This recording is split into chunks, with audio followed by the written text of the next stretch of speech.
10ஆம் வகுப்பு தமிழ் இயல் 7 நாகரிகம் நாடு சமூகம் சிற்றக்கள் ஒளி மாபோ சிவஞானம்.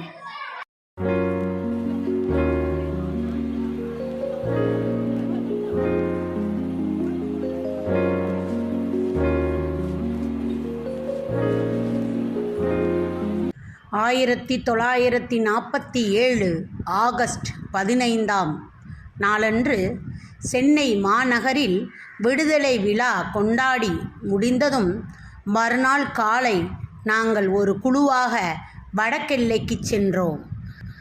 இதுவே வடக்கெல்லை மீட்சிக்கான முதல் முயற்சியாக அமைந்தது.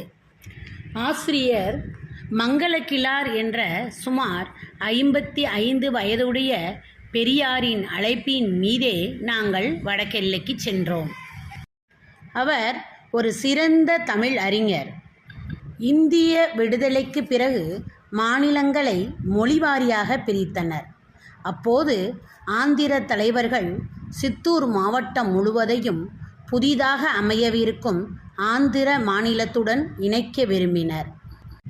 அச்சூழலில் வடக்கெல்லை தமிழ் மக்களை ஒருங்கிணைத்து தமிழ் உணர்வு கொள்ளச் செய்தவர் தமிழாசான் மங்களக்கிழார்.